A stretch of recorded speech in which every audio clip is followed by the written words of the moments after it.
Welcome to Doing Death Differently, a community honoring the culture of death. I'm Bethann, your guide in exploring end-of-life care and the art of dying well. As a death midwife, hospice nurse, and end-of-life educational consultant, I facilitate meaningful conversations to transform how we approach death. This session is titled DNR, which stands for Do Not Resuscitate, Decisions and What to Consider. In our time together, we will explore what is a DNR, what is a POLST, who might benefit, facts about CPR, and how to make an informed decision. I'm so glad you are here. A DNR is an important but often overlooked aspect of healthcare planning. It is a legal form or a medical order that communicates your choices specifically about life-saving measures. It instructs healthcare professionals not to do CPR if you stop breathing or your heart stops. Why is this important? Establishing a DNR before an emergency occurs allows you to control your healthcare decisions. It ensures your wishes are respected when you can't speak for yourself. In an emergency, having a DNR means no chest compressions or CPR will be administered. Instead, the focus will be on comfort. Without a DNR, life-supportive measures will automatically be initiated. Creating a DNR isn't about giving up. It's about making informed choices. It's about aligning your care with your values and providing clarity for your loved ones during difficult times. End-of-life care preferences vary from person to person. Some individuals have a clear vision of what they want, while others may be unsure. Both perspectives are valid and deserve respect. If you are certain that you don't want to be resuscitated, a DNR, Do Not Resuscitate order, may be appropriate for you. This legal document ensures your wishes are followed in critical situations. And for those who are uncertain, that's perfectly okay. The key is to start a conversation. Talk to your loved ones about your thoughts and concerns. Share your values and what quality of life means to you. These discussions, though challenging, can be incredibly valuable. It's also beneficial to consult with your doctor. They can provide medical insights to help inform your decision-making process. Remember, preferences can range widely. Some people may decide they never want to be in a hospital again or receive intensive care, and others might want treatment for any potentially treatable condition. There is no right or wrong choice, only what's right for you. The most important thing is to reflect on your wishes and communicate them. Whether you choose a DNR or you want full treatment, making your preferences known empowers you and provides crucial guidance to your healthcare team.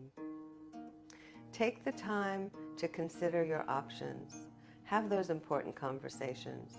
Your voice matters in your healthcare journey right up to the very end.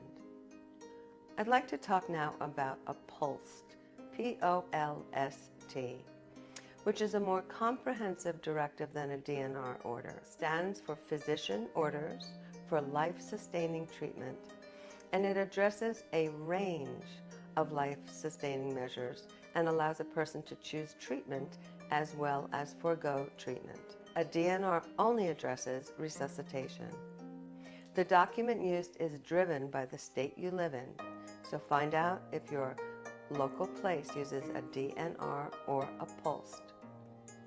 POLST includes traditional methods for advanced care planning and treatment preferences, including those for CPR, cardiopulmonary resuscitation, artificial nutrition by feeding tube, and antibiotic use. The POLST tries to address the middle ground, which is the hardest part to interpret. The difference between a DNR and a POLST is that a DNR directs if a person wants to be resuscitated at the time their heart stops, but it is not addressing what you would like us to do in the event you develop something treatable. This is the gap in conversation that a POLST addresses. Both the DNR and POLST are not about how you want to die. It is about how you want to live with the time you have left. They both recognize that allowing natural death to occur is not the same as killing. So, who would benefit from having a DNR or POLST? Document is most appropriate for those people that are clear they do not want their life to be prolonged artificially, those who are nearing the end of life, and those who have a life-limiting condition. In addition, those who have chronic illnesses may benefit from having a DNR. These documents, this order, can be seen as a graceful way to leave the world on your own terms. Most people want to leave this world as peacefully as possible. A DNR or POLST is a reasonable consideration for anyone at any age, as we never know the direction our health will take. It's easy to execute, and you can keep it for future use when and if the situation arises. Your wishes will be known. And remember, you can change your mind at any time. A little bit about CPR to inform you better. CPR is short for cardiopulmonary resuscitation. It is the treatment you will receive when your breathing stops or your heart stops. It may include mouth-to-mouth breathing, cardiac chest compressions, electric shock to restart the heart, defibrillation, breathing tubes to open the airway, endotracheal intubation, artificial ventilation, and/or medicines to revive you. The decision at hand really is, do you want CPR? It's the first step in addressing an important decision in your life. If you do not want CPR, you are saying, I want to live as long as possible with my doctors and good health care. However, I do not want heroic measures. I do not wish for my life to be artificially prolonged. And I'd like to share some lesser-known facts about CPR. CPR is most likely to succeed if it is activated within 2 minutes and on someone who is healthy. Many people often envision a Hollywood version of CPR, and that is not an accurate scenario. If a person dies during CPR, it is not a peaceful death. So how to make an informed decision about whether you want a DNR or not? Many doctors avoid discussing this topic because not everyone is comfortable talking about death, even though we know it is an important conversation. This silence can leave us unprepared in critical moments. What is most important is knowing what your goals are for your end-of-life care. When we think about a DNR or POLST, we have to consider scenarios and make decisions about how we want to handle them. If you are on hospice, you have chosen comfort care, and usually you want to stay home with your loved ones and live your life. With a DNR POLST in place, these wishes will be honored. I do understand these are sensitive decisions and can be hard to address.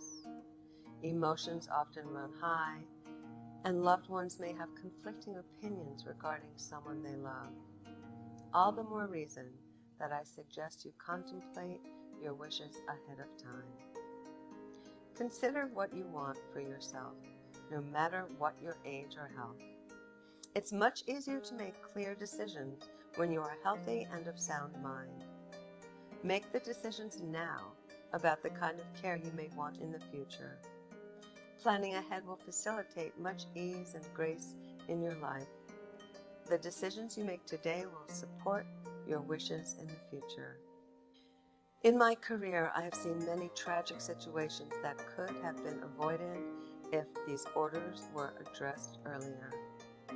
These crucial decisions about end-of-life care are often left until a medical crisis occurs, when it is too late for patients to clearly express their wishes. Discussing and documenting these preferences in advance ensures that a person's desires are respected, it reduces family stress, and can provide clear guidance for healthcare providers. So how do you make sure your wishes are carried out? If you decide you do want a DNR or POLST, follow these steps to make sure your wishes are known. First of all, the form needs to be available. Sounds simple, but very true. This is probably the most important thing I can impart. The choices people have made are often lost when going into the hospital or another setting. The need for an effective method of communication about your wishes across sites of care is vital. You also may have an advanced care directive or living will in place which states the intention of your wishes. However, if the specific DNR or POLST is not available, those wishes may not be honored. It is the document recognized in healthcare today. At home, place it in an easily identifiable area, most commonly on or near the fridge, as this is where healthcare providers and paramedics know to look for it. And make copies of the DNR or POLST and have them available at all times and across all sites of care. What does that mean? Literally, it means to carry copies with you and give copies to the following people in your life. Give a copy to your doctors, your dentist, and all your healthcare providers. Give copies to your family and friends. Bring a DNR to all medical appointments. I suggest you place one in your glove compartment and one in your wallet. If you go to the hospital or urgent care center, give a copy to the staff there. And if you are living in a facility, make sure the staff there knows your wishes and that a copy is in your chart. Don't let the discomfort from the conversation prevent you from making this decision. Empower yourself with knowledge, have those crucial conversations, and take control of your healthcare and your future. Remember, planning now ensures your voice is heard later. It is not just about you, it's also about giving your loved ones the guidance they will need in critical moments. Please take charge of your care. My commitment to you is education. My intention is to help you make a more informed decision and to help you define your healthcare goals. Death is truly the overdue, unspoken conversation, and I am honored to guide you as you begin to navigate the possibilities.